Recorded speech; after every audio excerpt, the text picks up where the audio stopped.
ನಮಸ್ತೆ, ನನ್ನ ಹೆಸರು ಡಾಕ್ಟರ್ ಪ್ರೀತಾ ಆರ್ ಅಂತ. ನಾನು ಮಣಿಪಾಲ್ ಕಾಲೇಜ್ ಆಫ್ ಹೆಲ್ತ್ ಪ್ರೊಫೆಷನ್ಸಲ್ಲಿ ಡಿಪಾರ್ಟ್ಮೆಂಟ್ ಆಫ್ ಫಿಸಿಯೋಥೆರಪಿಲಿ ಅಸೋಸಿಯೇಟ್ ಪ್ರೊಫೆಸರ್ ಆಗಿ ಮತ್ತು ಕಸ್ತೂರ್ಬಾ ಆಸ್ಪತ್ರೆಯಲ್ಲಿ ವಿಮೆನ್ಸ್ ಹೆಲ್ತ್ ಫಿಸಿಯೋಥೆರಪಿ ಇನ್ಚಾರ್ಜ್ ಆಗಿ ಕೆಲಸ ಮಾಡ್ತಾ ಇದ್ದೇನೆ. ಇವತ್ತು ಗರ್ಭಿಣಿ ಮಹಿಳೆಯರು ತಮ್ಮ ಶರೀರವನ್ನು ಮತ್ತು ಮನಸ್ಸನ್ನು ಹೆರಿಗೆಗೆ ಹೇಗೆ ರೆಡಿ ಮಾಡುವ ಅಂತ ಬಗ್ಗೆ ಮಾತಾಡುವ.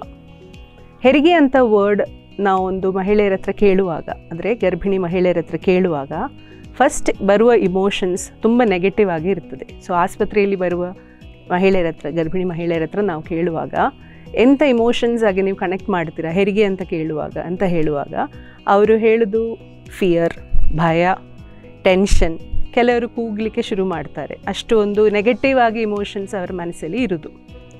ಬಟ್ ಇದು ನೆಗೆಟಿವ್ ಇಮೋಷನ್ಸ್ ಅದು ರೀಸನ್ ಎಂತಾದರೆ, ಸಣ್ಣದಿಂದ ನಾವು ಕಾಣುವ ಟಿ ವಿ ಸೀರಿಯಲ್ಸ್ ಅಥವಾ ಫಿಲಿಮ್ಸಲ್ಲಿ ಅಥವಾ ನಾವು ನೋಡುವ ಯೂಟ್ಯೂಬ್ ಚಾನಲ್ಸ್ ಅಥವಾ ವಿಡಿಯೋಸಲ್ಲಿ ಕಾಣೋದು ಒಂದೇ ಒಂದು ವಿಷಯ ಅಂತಾದರೆ, ಹೆರಿಗೆ ಅಂತ ಬರುವಾಗ ಕೂಗುದು ಅಥವಾ ಅಳುವುದು ಮತ್ತು ತುಂಬ ನೆಗೆಟಿವ್ ಆಗಿ ಇಮೋಷನ್ಸ್ ಸೆಟ್ ಮಾಡಿ ಅವರು ತೋರಿಸ್ತಾರೆ.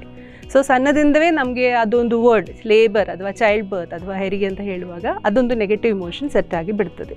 ಬಟ್ ಎಷ್ಟು ಜನ ನಾವು ಅದೊಂದು ಎಕ್ಸೈಟ್ಮೆಂಟ್ ಅಥವಾ ಮಗು 9 months ವೆಯ್ಟ್ ಮಾಡಿದ ಒಂದು ಮೊಮೆಂಟ್ ಬರ್ತಾ ಉಂಟು, ಮಗು ನೋಡಲಿಕ್ಕೆ ಅದು ಹೇಗಿರ್ತದೆ ಅಂತ ಒಂದು ಹ್ಯಾಪಿ ಮೊಮೆಂಟ್ ಆಗಿ ನಾವು ಎಷ್ಟು ಜನ ಅದನ್ನು ಚೇಂಜ್ ಮಾಡಿ ಅಥವಾ ಪಾಸಿಟಿವ್ ಆಗಿ ಕಾಣ್ತೇವೆ?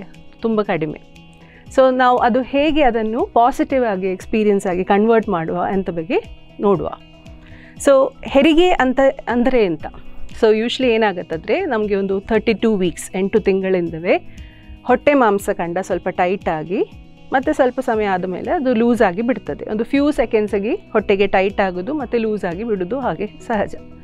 ಬಟ್ ಇದು ಹೆರಿಗೆ ನೋವು ಅಂತ ಬರುವಾಗ ಹೊಟ್ಟೆ ಮಾಂಸಖಂಡ ಟೈಟ್ ಆಗೋದ್ರ ಜೊತೆಯಲ್ಲಿ ತಿಂಗಳಲ್ಲಿ ಬರುವ ಮುಟ್ಟು ಟೈಮಲ್ಲಿ ಬರುವ ಮೆನ್ಸ್ಟ್ರಲ್ ಕ್ರ್ಯಾಂಪ್ಸ್ ಥರ ಇದ್ದ ನೋವು ಜೊತೆಯಲ್ಲಿ ಬರ್ತದೆ. ಸೊ ಅದಕ್ಕೆ ಹೆಸರು ಹೆರಿಗೆ ನೋವು ಅಂತ. ಬಟ್ ಈ ನೋವು ಸ್ಟಾರ್ಟ್ ಆಗುವಾಗ ಸ್ಟಾರ್ಟಿಂಗಲ್ಲಿ ಫ್ಯೂ ಸೆಕೆಂಡ್ಸ್ಗೆ ಬರ್ತದೆ, ಒಂದು 5 to 10 seconds. ಆಮೇಲೆ ಅದು ಹೋಗ್ತದೆ. ಪುನಃ ಒಂದು 1/2 an hour 45 minutes ಬಿಟ್ಟು ಪುನಃ ಹೊಟ್ಟೆ ಟೈಟಾಗಿ ಅದು ಸ್ವಲ್ಪ ಬಂದು ಅದು ಹೋಗೋದು. ಸೊ ಒಂದು ಸಮುದ್ರದ್ದು ವೇವ್ಸ್ ಅಂತ ನೋಡುವ.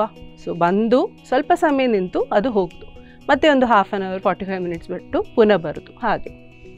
ಸೊ ಈ 1/2 an hour 45 minutesಲ್ಲಿ ನಾವು ಎಷ್ಟು ನಮ್ಮನ್ನು ಕಾಮ್ ಮಾಡಿ ಅದಕ್ಕೆ ಅದೊಂದು ಓವರ್ಕಮ್ ಮಾಡಲಿಕ್ಕೆ ಆಗೋದು, ಅದರಲ್ಲಿ ನಮ್ಮ ಸಕ್ಸಸ್ ಇದೆ. ಸೊ ಸ್ಟಾರ್ಟಿಂಗಿಂದವೇ ಅಷ್ಟು ನೋವು ಅಂತ ಅಷ್ಟು ಟೆನ್ಷನ್ ತಗೊಳ್ಳೋದು ಅಥವಾ ಇಮೋಷನ್ಸನ್ನು ನೆಗೆಟಿವ್ ಆಗಿ ನಾವು ಕಾಣೋದು ಅದೆಲ್ಲ ಬೇಕಂತ ಆಗೋದಿಲ್ಲ. ಸೊ ಇನ್ನೊಂದು ಇಂಪಾರ್ಟೆಂಟ್ ಆದ ವಿಷಯ ನೀವು ಅರ್ಥ ಮಾಡ್ಕೊಳ್ಬೇಕು. ಈ ಹೆರಿಗೆ ನೋವು ಸ್ಟಾರ್ಟ್ ಮಾಡುವ ಹಾರ್ಮೋನ್, ಅದರ ಹೆಸರು ಆಕ್ಸಿಟೋಸಿನ್ ಹಾರ್ಮೋನ್ ಅಂತ ಒಂದು ಹೆಸರು. ಈ ಆಕ್ಸಿಟೋಸಿನ್ ಹಾರ್ಮೋನ್ ಒಂದು positive hormone, in the sense happy hormone ಅಥವಾ ಲವ್ ಹಾರ್ಮೋನ್ ಅಂತ ನಾವು ಹೇಳೋದು. ಅದಕ್ಕೆ ಅರ್ಥ ಎಂತ? ಒಂದು ಲೇಡಿ ಅದು ಅಂತ ಹೇಳೋದು ರಿಲ್ಯಾಕ್ಸ್ಡ್ ಆಗಿರುವಾಗ ಅಥವಾ ಹ್ಯಾಪಿಯಾಗಿ ಇರುವ ಟೈಮಲ್ಲಿ ಈ ಹಾರ್ಮೋನನ್ನು ಪ್ರೊಡಕ್ಷನ್ ಜಾಸ್ತಿ ಆಗ್ತದೆ. ಬಟ್ ಏನಾಗ್ತದೆ ಅಂದರೆ, ಹೆರಿಗೆ ಅಂತ ಬರುವಾಗ ನಾವು ಹಾಸ್ಪಿಟ್ಲಲ್ಲಿ ಅಡ್ಮಿಟ್ ಆಗಿದ ತಕ್ಷಣ ಏನಾಗೋದು, ಟೆನ್ಷನ್ ಸ್ಟಾರ್ಟ್ ಆಗ್ತದೆ. ಅದು ಎನ್ವೈರ್ನ್ಮೆಂಟ್ ಚೇಂಜ್ ಆಯಿತು, ಹತ್ತಿರ ಯಾರೂ ಇಲ್ಲ, ಆ ಥರ ಒಂದು ಎನ್ವೈರ್ನ್ಮೆಂಟ್ ಚೇಂಜ್ ಆಗುವಾಗ ತಾನೇ ಅದು ಟೆನ್ಷನ್ ಎಲ್ಲ ಶುರುವಾಗೋದು. ಮತ್ತು ಆ ನೆಗೆಟಿವ್ ಹಾರ್ಮೋನ್ ಸ್ಟಾರ್ಟ್ ಆಗಿ ಆಕ್ಸಿಟೋಸಿನ್ ಕಂಪ್ಲೀಟ್ಲಿ ಸ್ಟಾಪ್ ಆಗ್ತದೆ. ಹಾಗೆ ಹೆರಿಗೆದು ಪ್ರೋಗ್ರೆಸ್ ಸ್ಟಾಪ್ ಆಗೋದು. ಸೊ ಇದು ಕಾಮನ್ ಆಗಿ ಕಾಣೋದು. ಫಾರ್ ಎಕ್ಸಾಂಪಲ್, ಈಗ ಮನೆಯಲ್ಲಿ ನಾವು ಹೆರಿಗೆ ನೋವು ಶುರುವಾಗಿ ಲೇಬರ್ ರೂಮ್ ಒಳಗೆ ಬಂದ ಮೇಲೆ ಅದು ಕಂಪ್ಲೀಟ್ ಸ್ಟಾಪ್ ಆಗೋದು. ರೀಸನ್ ಅಂತದೇ ಇದೆ. ಸೊ ನಾವು ಇದನ್ನು ಹೇಗೆ ಓವರ್ಕಮ್ ಮಾಡುವ ಅಂತ ಒಂದು ಸಿಂಪಲ್ ಟಿಪ್ ಹೇಳ್ತಾ ಇದ್ದೇನೆ, ಬ್ರೀದಿಂಗ್ ಎಕ್ಸಸೈಸಸ್. ಸೊ ಈ ಬ್ರೀದಿಂಗ್ ಎಕ್ಸಸೈಸಸ್ ಈವನ್ ಪ್ರೆಗ್ನೆನ್ಸಿಯಲ್ಲಿ ನಾವು ಪ್ರಾಕ್ಟೀಸ್ ಮಾಡಲಿಕ್ಕೆ ಶುರು ಮಾಡ್ಬೋದು. ತುಂಬ simple. Breathe in through nose and breathe out through mouth. ಮೂಗಲ್ಲಿ ಶ್ವಾಸ ತಗೊಳ್ಳೋದು, ಒಂದು 3 secondsಗೆ ಅದು ಹೋಲ್ಡ್ ಮಾಡೋದು. ಆದರೆ ಶ್ವಾಸ ತಗೊಳ್ಳುವಾಗ 1 2 3 ಅಂತ ಮನಸ್ಸಲ್ಲಿ ಕೌಂಟ್ ಮಾಡಿ, ಬಾಯಲ್ಲಿ ಅಂತ ಬಿಡುವಾಗ 1 2 3 4 5 ಅಂತ ಹೊರಗೆ ಅದು ಬಿಡಬೇಕು. ಆ ಥರ 3 seconds inhalation and 5 seconds of exhalation. So ಅದದು ರೀಸನಿಂಗ್ ನೋಡುವ. ಸೊ ನಾವೊಂದು ಹೆದರಿಕೆ ಬರುವಾಗ ಯೂಶ್ವಲಿ ಏನಾಗುತ್ತಂದರೆ, ನಮ್ಮದು ಶ್ವಾಸದ ಬ್ರೆತ್ ರೇಟ್ ಇನ್ಕ್ರೀಸ್ ಆಗೋದು. ಭಯ ಆಗುವಾಗ ನಮ್ಮದು ಬ್ರೆತ್ ರೇಟ್ ಇನ್ಕ್ರೀಸ್ ಆಗ್ತದೆ, ಹಾರ್ಟ್ ರೇಟ್ ಇನ್ಕ್ರೀಸ್ ಆಗ್ತದೆ. ಸೊ ಈ ಒಂದು ಬ್ರೀದಿಂಗ್ ಎಕ್ಸಸೈಸ್ ಮಾಡುವಾಗ ಈ ಬ್ರೆತ್ ರೇಟ್ ಕಡಿಮೆ ಮಾಡಲಿಕ್ಕೆ ಒಂದು ಹೆಲ್ಪ್ ಆಗೋದು. ಸೊ ಬ್ರೆತ್ ರೇಟ್ ಕಡಿಮೆ ಆಗುವಾಗ, ಅಂದರೆ ಶ್ವಾಸದ ರೇಟ್ ನಾವು ಕಡಿಮೆ ಮಾಡಿದರೆ ನಮ್ಮದು ರಿಲ್ಯಾಕ್ಸೇಷನ್ ತನ್ನಿಂತಾನೇ ಆಗ್ತದೆ. So 3 seconds inhalation and 5 seconds ಎಕ್ಸಲೇಷನ್ ಮಾಡುವಾಗ ನಮ್ಮ ಬ್ರೆತ್ ರೇಟ್ ಕಡಿಮೆ ಆಗಿ ನಾವು ರಿಲ್ಯಾಕ್ಸ್ಡ್ ಆಗಿ ಶುರು ಆಗ್ತದೆ. ಸೊ ನಮಗೆ ಹೆರಿಗೆ ನೋವು ಬರುವಾಗ ಸಹ ನಾವು ಅದೇ ಥರ ಮಾಡ್ಬೋದು. ಸೊ ನಾವು ಸ್ಟಾರ್ಟಿಂಗಲ್ಲಿ ಹೇಳಿದಲ್ಲ, ಹೆರಿಗೆ ನೋವು ತುಂಬ ಸಿಂಪಲ್, ಸಣ್ಣದಾಗಿ ಸ್ಟಾರ್ಟ್ ಆಗೋದು. ಆ ಟೈಮಲ್ಲಿ ನೀವು ಓಡಾಡೋದು ಅಥವಾ ಮನಸ್ಸಲ್ಲಿ ಬೇರೆ ಯಾವುದೇ ರೀತಿಯಲ್ಲಿ ಡಿಸ್ಟ್ರ್ಯಾಕ್ಟ್ ಮಾಡೋದು, ಒಂದು ಹಾಡೋದು ಮನಸ್ಸಲ್ಲಿ, ಅದೆಲ್ಲ ಮಾಡಿದರೆ ಅದು ನೋವು ನಮಗೆ ಅಷ್ಟು ಗೊತ್ತಾಗೋದಿಲ್ಲ. ಬಟ್ ಒಂದು ಪಾಯಿಂಟಲ್ಲಿ ನೀವು ಅನಿಸ್ತೀರಾ, ಈ ಸಾಲ ಬಂದ ಕಾಂಟ್ರಾಕ್ಷನ್ಸ್ ಸ್ವಲ್ಪ ಜಾಸ್ತಿ ನೋವು ತಡಲಿಕ್ಕೆ ಕಷ್ಟ ಆಗ್ತಾ ಉಂಟು ಅಂತ ಒಂದು ಪಾಯಿಂಟ್ ಬರುವಾಗ ನಾನು ಹೇಳಿದ ಬ್ರೀತಿಂಗ್ ಎಕ್ಸಸೈಸನ್ನು ಶುರು ಮಾಡ್ಬೋದು. ಸೊ ಇದು ಲೇಬರಲ್ಲಿ ಮಾಡುವ ಟಿಪ್. ಬಟ್ ಪ್ರೆಗ್ನೆನ್ಸಿಯಲ್ಲಿ ಆದರೆ ಗರ್ಭಿಣಿಯಾಗಿ ಮಹಿಳೆಯರು ಸಹ ಇದನ್ನು ಮಾಡ್ಬೋದು.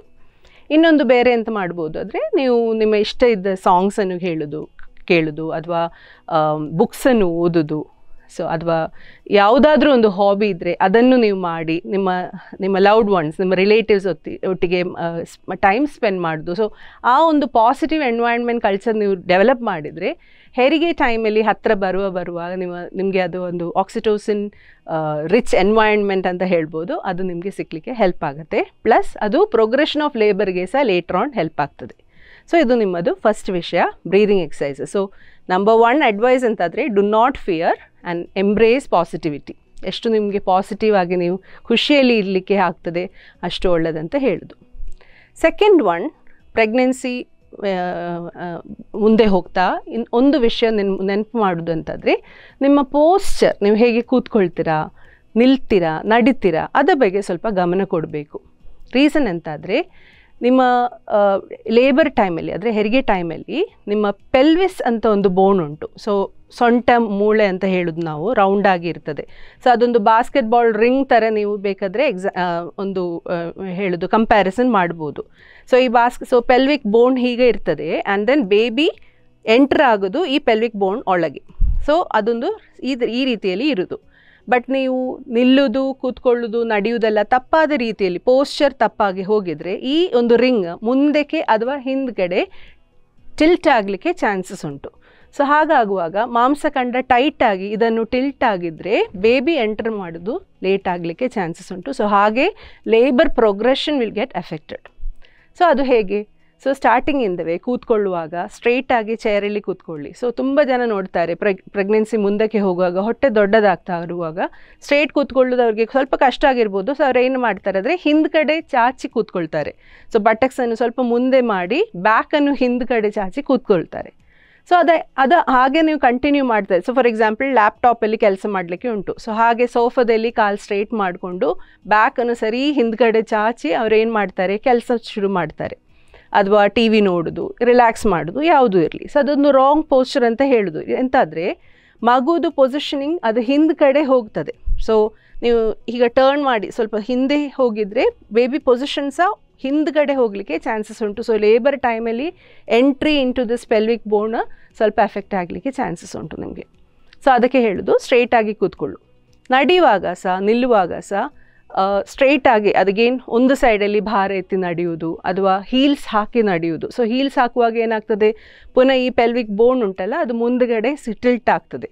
ಸೊ ಹಾಗಾಗಿ again alignment of the pelvis ಅಂದರೆ ಪೆಲ್ವಿಕ್ ಬೋನ್ ಅಲೈನ್ಮೆಂಟ್ ಚೇಂಜ್ ಆಗಲಿಕ್ಕೆ ಚಾನ್ಸಸ್ ಉಂಟು. ಸೊ ಅದೆಲ್ಲ ಸ್ವಲ್ಪ ನೀವು ಸ್ಟಾರ್ಟಿಂಗಲ್ಲಿಯೇ ಗಮನ ಕೊಡಬೇಕು. So next concept rest smart. Rest smart ಅಂತ ಇದ್ದರೆ ಅಂತ, ಸೊ ಯೂಶ್ವಲಿ ನಾವು ಅಡ್ವೈಸ್ ಮಾಡೋದು ಸೈಡಲ್ಲಿ ಮಲಗಬೇಕು ಅಂತ. ಪ್ರೆಗ್ನೆನ್ಸಿಯಲ್ಲಿ ಒಂದು 3 months ನಂತರ until your end of pregnancy side ಲೈಂಗಲ್ಲಿ ಮಲಗಬೇಕು ಅಂತ ಹೇಳೋದು. ಲೆಫ್ಟ್ ಅಥವಾ ರೈಟ್, ಪ್ರಿಫರಬಲಿ ಲೆಫ್ಟ್ ಸೈಡ್ ಲೈಂಗಲ್ಲಿ ಮಲಗಬೇಕಂತ ಹೇಳೋದು. ಬಟ್ ಈ ಲೆಫ್ಟ್ ಸೈಡಲ್ಲಿ ಮಲಗುವಾಗ ಸಹ ಒಂದು ದಿಂಬು ತಲೆ ಕೆಳಗೆ ಹಿಡಿಬೋದು, ಒಂದು ದಿಂಬು ಕಾಲಿನ ಮಧ್ಯದಲ್ಲಿ ಇಟ್ಟು ಬೇಕಾದರೆ ಒಂದು ಸಣ್ಣ ಬ್ಲ್ಯಾಂಕೆಟನ್ನು ಸುತ್ತಿ ನಿಮ್ಮ ಹೊಟ್ಟೆ ಕೆಳಗೆ ಸಪೋರ್ಟ್ ಮಾಡಲಿಕ್ಕೆ ಇಟ್ಟು ಸಹ ಮಲಗಬಹುದು. ಸೊ ಅದೊಂದು ರೆಸ್ಟ್ ಸ್ಮಾರ್ಟ್ ಅಡ್ವೈಸ್. ಇನ್ನೊಂದು ಕೂತ್ಕೊಳ್ಳುವಾಗ ಸಹ ಇನ್ ಕೇಸ್ ನಿಮಗೆ ರೆಸ್ಟ್ ಬೇಕು, ಬೆನ್ನು ನೋವು ಒಂದು common complaint during pregnancy. So ಅದು ರೀಸನ್ ಅಂತಾದರೆ ಬೇಬಿದು ವೆಯ್ಟ್ ಜಾಸ್ತಿ ಆಗುವಾಗ ಹೊಟ್ಟೆ ದೊಡ್ಡದಾಗೋದ್ರಿಂದ ಬೆನ್ನು ನೋವು ಸ್ಟಾರ್ಟ್ ಆಗ್ತದೆ. ಸೊ ಇದು ನೀವು ಓವರ್ಕಮ್ ಮಾಡಬೇಕಾದ್ರೆ ಚೇರಲ್ಲಿ ಕೂತ್ಕೊಂಡು ಸ್ವಲ್ಪ ಮುಂದೆ ಬಾಗಿ, ಅಂದರೆ in case there is a table in front of you, ಸ್ವಲ್ಪ ಮುಂದ್ಗಡೆ ಬಾಕೊಂಡು ಅಥವಾ ಪೆಲ್ಲೋಸ್ ಇಟ್ಟು ನೀವು ಅದನ್ನು ರೆಸ್ಟ್ ಮಾಡ್ಬೋದು. ಸೊ ಅದನ್ನು ಸಹ ಒಂದು ಅಡಾಪ್ಟ್ ಮಾಡೋದು ಪೊಸಿಷನ್. ವಾಕಿಂಗ್ಗೆ ಹೋಗುವಾಗ ಆದರೆ ನೀವು ಜಾಸ್ತಿ ಮೂಮೆಂಟ್ ವಾಕಿಂಗ್ ಹೋಗ್ತಾ ಇದ್ದೀರಂತ ಅನಿಸಿದ್ರೆ, so usually preferred exercise pregnant ವಿಮೆನಲ್ಲಿ ಪ್ರಿಫರ್ಡ್ ಆಗಿದ್ದರೆ ಎಕ್ಸಸೈಸ್ ಅಂತ ಹೇಳೋದು ವಾಕಿಂಗ್. ಸೊ ಬಟ್ ವಾಕಿಂಗ್ ಮಾಡುವಾಗ ಸಹ ಸ್ಪೋರ್ಟ್ಸ್ ಶೂಸ್ ಸಾಕ್ಸ್ ಹಾಕಿ ನಿಮ್ಮದು ಕಂಫರ್ಟಬಲ್ ಆಗಿದ್ದ ಕಾಟನ್ ಕ್ಲೋತ್ಸನ್ನು ಹಾಕಿ ನೀರಿನ ಬಾಟಲ್ ಬೇಕಾದರೆ ಹಿಡ್ಕೊಂಡು ಹಾಗೆ ನೀವು ವಾಕಿಂಗ್ಗೆ ಹೋಗ್ಬೋದು. ರೀಸನ್ ಎಂತಾದರೆ ಎಗೇನ್ ಹೆರಿಗೆಗೆ ಪ್ರಿಪ್ರೇಷನ್ ನಾನು ಹೇಳಿದಲ್ಲ, ಪ್ರಿಪೇರ್ ಮಾಡುವಾಗ ನಮ್ಮ ಪೆಲ್ವಿಸ್ ಬೋನ್ ಅದೊಂದು ಮೂವ್ಮೆಂಟ್ ಮಾಡಿದರೆ ಬೇಬಿ ಎಂಟರ್ ಆಗೋದು ಈಸಿ ಆಗ್ತದೆ. ಸೊ ವಾಕಿಂಗ್ ಮಾಡುವಾಗ ಸಹ ಪುನಃ ನಿಮ್ಮ ಪೆಲ್ವಿಕ್ ಬೋನ್ ಮೂವ್ ಆಗಿ baby entering will become very easy. So walking is A very simple exercise, but ಅದು ನೀವು ಕರೆಕ್ಟಾಗಿ ಮಾಡಿದರೆ ಆದರೆ 150 ಮಿನಿಟ್ಸ್ ಪರ್ ವೀಕ್ ಅಂತ ಒಂದು ಗೈಡ್ಲೈನ್ ಇದೆ. ಸೊ ಒಂದು ವಾರಕ್ಕೆ ನೀವು 150 ಮಿನಿಟ್ಸ್ ನೀವು ನಡಿಬೋದು. ಸೊ ಮೇ ಬಿ 10 ಮಿನಿಟ್ಸ್ ಇವತ್ತು, 30 minutes tomorrow, or 20 minutes day after tomorrow. ಹಾಗೆ ಆದರೂ ಸಹ ನೀವೊಂದು ಕಲೆಕ್ಟಿವ್ ಆಗಿ 150 ಮಿನಿಟ್ಸ್ ನೀವು ಮಾಡಲಿಕ್ಕೆ ಆಗೋದಾದರೆ, and preferably evening early morning walks avoid ಮಾಡಿ. ಬಿಕಾಸ್ ನೀವು ಖಾಲಿ ಹೊಟ್ಟೆಯಲ್ಲಿ ಇರ್ತೀರಾ. ಸೊ ಅಗೇನ್ ಖಾಲಿ ಹೊಟ್ಟೆಯಲ್ಲಿ ನಡೆದರೆ ಪುನಃ ಶುಗರ್ ಕಡಿಮೆ ಆಗಲಿಕ್ಕೆ ಚಾನ್ಸಸ್ ಉಂಟು. ಹಾಗೆ ಈವ್ನಿಂಗ್ ವಾಕ್ ಆದರೆ ಪ್ರಿಫರ್ಡ್ ಟೈಮ್ ಆಫ್ ವಾಕಿಂಗ್ ಅಂತ ಹೇಳ್ತೇನೆ. ಸೊ ಅದು ವಾಕಿಂಗ್, ಸಿಟ್ಟಿಂಗ್, ಸ್ಟ್ಯಾಂಡಿಂಗ್ ಅದ ಬಗ್ಗೆ ಎಲ್ಲ ಆಗಿದೆ. ನೆಕ್ಸ್ಟ್ ಹೇಳೋದು ಸಿಂಪಲ್ ಆಗಿ ಮಾಡುವ ಕೆಲವು ಸ್ಟ್ರೆಚಸ್. ಸೊ ಇನ್ನೊಂದು ಅಡ್ವೈಸ್ ಕಾಮನ್ಲಿ ಕಾಣೋದು ಅಂತಂದರೆ ಸಿಟ್ಟಿಂಗ್, ಚೇರಲ್ಲಿ ಸಿಟ್ ಮಾಡುವಾಗ ಕ್ರಾಸ್ ಮಾಡಿ ಕೂತ್ಕೊಳ್ತಾರೆ, ಕಾಲೊಂದು ಮೇಲೆ ಒಂದು ಮಾಡಿ ಕೂತ್ಕೊಳ್ಳೋದು ಅದೊಂದು ಅಭ್ಯಾಸ ಥರ ಆಗೋದವರಿಗೆ ಒಂದು ಅಡ್ವೈಸ್, ಅದು ಅವಾಯ್ಡ್ ಮಾಡಿ ಆ್ಯಸ್ ಸಚ್.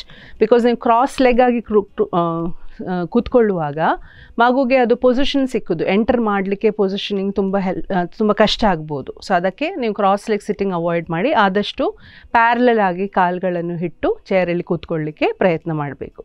ಸೊ ಇದು ಪೊಸಿಷನ್ಸ್ ಬಗ್ಗೆ ಹೇಳಿ ಆಗಿದೆ. ನೆಕ್ಸ್ಟ್ ಹೇಳೋದು ಸಿಂಪಲ್ ಸ್ಟ್ರೆಚಸ್. ನಾನು ಹೇಳಿದಲ್ಲ, ಈಗ ಪುವರ್ ಆಗಿ ನೀವು ನಿಮ್ಮ posture, in case sitting, standing, walking postures poor ಆಗಿದ್ದರೆ ಮಸಲ್ಸ್ ಟೈಟ್ ಆಗಲಿಕ್ಕೆ ಚಾನ್ಸಸ್ ಉಂಟು. ಸೊ ಮಸಲ್ ಸ್ಟ್ರೆಚಿಂಗ್ ಎಕ್ಸಸೈಸ್ ಆದರೆ first one calf muscle stretching ಅಂತ ಹೇಳೋದು. ಕಾಫ್ ಮಸಲ್ಸ್ ಆದರೆ ನಿಮ್ಮ ಕಾಲದು ಹಿಂದ್ಗಡೆ ಇದ್ದ ಮಾಂಸಖಂಡದ ಹೆಸರು ಕಾಫ್ ಮಸಲ್ಸ್ ಅಂತ. ಸೊ ಯೂಶ್ವಲಿ ನೋಡಿದರೆ ಗರ್ಭಿಣಿ ಮಹಿಳೆಯರಿಗೆ ಅದು ಕಾಫ್ ಮಸಲ್ ಕ್ರ್ಯಾಂಪ್ಸ್ ತುಂಬ ಕಾಮನ್. ಆದರೆ ನೈಟಲ್ಲಿ ಮಲಗುವಾಗ ಕಾಲಿನ ಹಿಂದ್ ಬಗೆಯಲ್ಲಿ ತುಂಬ ನೋವಾಗೋದು ಅಂತ ಹೇಳ್ತಾರೆ ಅವರು. ಸೊ ಅದು ಒಂದು ಸ್ಟ್ರೆಚ್ ಮಾಡೋದು ಹೇಗೆ ಅಂತ ಹೇಳ್ತೇನೆ. ಸ್ಟಾರ್ಟಿಂಗಲ್ಲಿ ನೀವು ಗೋಡೆ ಎದುರುಗಡೆ ನಿಂತ್ಕೊಂಡು ಕೈಗಳನ್ನು ಉಪಯೋಗಿಸಿ ಬಾಡಿಯನ್ನು ಫಾರ್ವರ್ಡ್ ಆಗಿ ಬೆಂಟ್ ಮಾಡೋದು. ಸೊ ಕಾಲುಗಳಿಗೆ ಹಿಂದೆ ಆಗಿ ಇರ್ತದೆ. ಸೊ ಕಾಫ್ ಮಸಲ್ ಸ್ಟ್ರೆಚಿಂಗ್ ಆ ರೀತಿಯಲ್ಲಿ ಮಾಡ್ಬೋದು. ಇನ್ನೊಂದು ಹೇಳೋದಂತಾದರೆ ತೊಡೆ ಮಾಂಸಖಂಡ, ತೊಡೆದು ಫ್ರಂಟಲ್ಲಿ ಮತ್ತು ಬಿಹೈಂಡಲ್ಲಿ ಇರುವ ಮಾಂಸಖಂಡಗೆ ಕ್ವಾಡ್ರಿಸೆಪ್ಸ್ ಮತ್ತು ಹ್ಯಾಮ್ಸ್ಟ್ರಿಂಗ್ಸ್ ಅಂತ ಹೇಳೋದು. ಸೊ ಕ್ವಾಡ್ರಿಸೆಪ್ಸ್ಗೆ ನೀವೊಂದು ಸಪೋರ್ಟ್ ಮಾಡಿ, ಅದರ ಬೆಡ್ ಅಥವಾ ನಿಮ್ಮ ಟೇಬಲಲ್ಲಿ ಸಪೋರ್ಟ್ ಮಾಡಿ ನಿಂತು ಕಾಲಾದರೆ ನಿಮ್ಮ ಆ್ಯಂಕಲ್ ಜಾಯಿಂಟನ್ನು ಇಟ್ಟು ಮಡಿಚೋದಕ್ಕೆ ಕ್ವಾಡ್ರಿಸೆಪ್ಸ್ ಸ್ಟ್ರೆಚಿಂಗ್ ಎಕ್ಸಸೈಸ್ ಅಂತ ಹೇಳೋದು. ಹ್ಯಾಮ್ಸ್ಟ್ರಿಂಗ್ ಸ್ಟ್ರೆಚ್ಗೆ ನೀವೊಂದು ಕಾಟಲ್ಲಿ ಕೂತ್ಕೊಂಡು ಕಾಲು ಸರ್ತ ಹಿಡ್ಕೊಂಡು ನಿಮ್ಮ ಬಾಡಿಯನ್ನು ಫ್ರಂಟಲ್ಲಿ ಬಗ್ಗಿ ನಿಮ್ಮ ಕೈಗಳನ್ನು ಟೋಸ್ ಆದರೆ ಪಾದಕ್ಕೆ ಮುಟ್ಟಲಿಕ್ಕೆ ಟ್ರೈ ಮಾಡೋದು ಹ್ಯಾಮ್ಸ್ಟ್ರಿಂಗ್ ಸ್ಟ್ರೆಚ್ ಅಂತ ಹೇಳ್ತೇನೆ. ಆಮೇಲೆ ಬಟರ್ಫ್ಲೈ ಸ್ಟ್ರೆಚ್ ಆದರೆ ನೀವು ನೀವು ಕೂತ್ಕೊಂಡು ಗೋಡೆ ಎದುರುಗಡೆ ನಿಮ್ಮ ಬ್ಯಾಕನ್ನು ಸಪೋರ್ಟ್ ಮಾಡಿಕೊಂಡು 2 ಪಾದಗಳನ್ನು ಹತ್ತಿರ ತಂದರೆ ಅದಕ್ಕೆ ಬಟರ್ಫ್ಲೈ ಸ್ಟ್ರೆಚ್. ಈ ಎಲ್ಲ ಸ್ಟ್ರೆಚಸ್ಗಳನ್ನು ನೀವು 15 ಸೆಕೆಂಡ್ಸ್ ಹೋಲ್ಡ್ ಮಾಡಲಿಕ್ಕೆ ನೆನಪಿಟ್ಕೊಳ್ಬೇಕು. ಪ್ರತಿ ಕಾಲುಗಳಿಗೆ 2 ಟೈಮ್ ನೀವು ಆ ರೀತಿಯಲ್ಲಿ ಮಾಡ್ಬೋದು. ಮತ್ತೆ ಹೇಳೋದು ಹಿಪ್ ಓಪನರ್ಸ್ ಅಂದರೆ ನಾನು ಹೇಳಿದಲ್ಲ, ಯೂಶ್ವಲಿ ಬೇಬಿಗೆ ಪೊಸಿಷನಿಂಗ್ಗೆ ಹೆಲ್ಪ್ ಆಗುವ ಪೊಸಿಷನ್ಸ್ ಯೂಸ್ ಮಾಡಬೇಕು. ಆದರೆ ಬೇಬಿ ಕೆಳಗೆ ಎಂಟರ್ ಆಗಲಿಕ್ಕೆ ಹೆಲ್ಪ್ ಆಗುವ ಪೊಸಿಷನ್ಸನ್ನು ಯೂಸ್ ಮಾಡಬೇಕು. ಸೊ ಈ ನಾನು ಹೇಳಿದ ಬಟರ್ಫ್ಲೈ ಸ್ಟ್ರೆಚ್, ಕಾಲುಗಳನ್ನು 2 ಹತ್ತಿರ ಹಿಡಿದು ಒಂದು ಪೊಸಿಷನ್. ಇನ್ನೊಂದು ಚೈಲ್ಡ್ ಪೋಸ್ ಅಂತ ನಾವು ಹೇಳ್ತೇವೆ. ಚೈಲ್ಡ್ ಪೋಸ್ ಆದರೆ ಮುಂದ್ಗಡೆ ನೆಲದಲ್ಲಿ ಕೂತ್ಕೊಂಡು ಒಂದು 2-3 ದಿಂಬು ಇಟ್ಟು ನಮ್ಮ ಬಾಡಿಯನ್ನು ನಿಮ್ಮದು ಪಿಲ್ಲೋಸ್ ಮೇಲೆ ಸಪೋರ್ಟ್ ಮಾಡಿ ಇಡುವುದಕ್ಕೆ ಹೆಸರು ಚೈಲ್ಡ್ ಪೋಸ್ ಅಂತ. ಇನ್ನೊಂದು ಹೇಳೋದು ಪ್ರೇಯರ್ ಪೋಸ್ ಅಂತ. ಕಂಪ್ಲೀಟ್ ಕೆಳಗೆ ಸ್ಕ್ವಾಟ್ ಮಾಡಿ ಕಾಲು 2 ಸ್ವಲ್ಪ ಅಗಲಾಗಿ ಮಾಡಿ ಹಿಡುವುದಕ್ಕೆ ಪ್ರೇಯರ್ ಪೋಸ್ ಅಂತ ನಾವು ಹೇಳ್ತೇವೆ. ಆಮೇಲೆ ಹ್ಯಾಪಿ ಚೈಲ್ಡ್ ಪೋಸ್, ಅದರಲ್ಲಿ ಹೇಗೆ ಅಂದರೆ ನೀವು ಸ್ಟ್ರೈಟ್ ಮಲಗಿಕೊಂಡು 2 ಕಾಲು ಪಾದಗಳನ್ನು ಹಿಡಲಿಕ್ಕೆ ಟ್ರೈ ಮಾಡೋದು. ಸೊ ಇದೆಲ್ಲವೇ ಎಗೇನ್ ಸ್ಟ್ರೆಚಸ್ ಅಂತ ಒಂದು ಕ್ಯಾಟಗರಿಯಲ್ಲಿ ಬರ್ತದೆ. ಅದು ನಿಮ್ಮ ಮಾಂಸಖಂಡಗೆ ಸ್ಟ್ರೆಚ್ ಮಾಡಲಿಕ್ಕೆ ಆಮೇಲೆ ಹಿಪ್ ಓಪನಿಂಗ್ಗೆ ಹೆಲ್ಪ್ ಆಗೋ ರೀತಿಯಲ್ಲಿ ಇದ್ದ ಎಕ್ಸಸೈಸಸ್. ಸೊ ಇವತ್ತು ಟಾಕ್ಗೆಲ್ಲಿ 3 ವಿಷಯಗಳನ್ನು ನಾನು ಮಾತಾಡಿದೆ. ಒಂದು ಆದರೆ ನೀವು ನಿಮ್ಮ ಇಮೋಷನ್ಸನ್ನು ಹೇಗೆ ನೀವು ಪಾಸಿಟಿವ್ ಆಗಿ ಕನ್ವರ್ಟ್ ಮಾಡಬೇಕು ಅಂತ, ಹೆದರಬಾರದು, ರಿಲ್ಯಾಕ್ಸ್ ಆಗಿರಬೇಕು ಆ್ಯಂಡ್ ಎಂಬ್ರೇಸ್ ವಿತ್ ಪಾಸಿಟಿವಿಟಿ. 2ನೇದು ಹೇಳಿದ್ದು ನಿಮ್ಮ ಪೊಸಿಷನ್ಸ್, ನಿಮ್ಮ ಪೋಸ್ಚರ್ಸ್, ನೀವು ರೆಸ್ಟ್ ಮಾಡೋದು, ನೀವು ಮೂವ್ ಮಾಡುವಾಗ ಯಾವ ರೀತಿಯಲ್ಲಿ ನೀವು ಅದನ್ನು ಇಂಪಾರ್ಟೆನ್ಸ್ ಕೊಡಬೇಕು, ಯಾವ ರೀತಿಯಲ್ಲಿ ಪ್ರಿಕಾಷನ್ಸ್ ತಗೊಳ್ಬೇಕು ಅಂತ ಬಗ್ಗೆ ಹೇಳಿದ್ದೇವೆ. ಆ್ಯಂಡ್ ಮೂರನೇ ಪಾಯಿಂಟ್ ಸಿಂಪಲ್ ಸ್ಟ್ರೆಚಸ್. ಆಫ್ಕೋರ್ಸ್ ನೀವು ಈಗ ನಮ್ಮಲ್ಲಿ ಆಸ್ಪತ್ರೆಯಲ್ಲಿ ಬಂದರೆ ನಾವು ಇವ್ಯಾಲ್ಯೂಯೇಟ್ ಮಾಡಿ ನಿಮಗೆ ಹೇಳಿಕೊಡ್ಬೋದು, ಒಂದೊಂದು ನಿಮ್ಮದು ಪ್ರತ್ಯೇಕ ಪ್ರಾಬ್ಲಮ್ಸನ್ನು ನೋಡಿಕೊಂಡು ನಾವು ಎಕ್ಸಸೈಸನ್ನು ಹೇಳಿಕೊಡ್ಬೋದು. ಬಟ್ ಜನರಲಿ ನೀವು ಇದು ಸ್ಟಾರ್ಟಿಂಗಿಂದ ಪ್ರೆಗ್ನೆನ್ಸಿ ಒಂದು 4 ಮಂತ್ಸಿಂದ ಈ ಎಕ್ಸಸೈಸಸನ್ನು ಮಾಡಿದರೆ ಜನರಲ್ ಆಗಿ ನಿಮ್ಮ ಮಾಂಸಖಂಡ ಫ್ಲೆಕ್ಸಿಬಲ್ ಆಗಿ ಇದ್ಕೊಂಡು ಅದು ಈವನ್ ಫಾರ್ ಡೆಲಿವರಿ ಅದು ಹೆಲ್ಪ್ ಆಗ್ತದೆ. So wishing you all a very happy pregnancy experience as well as a labor experience. Thank you.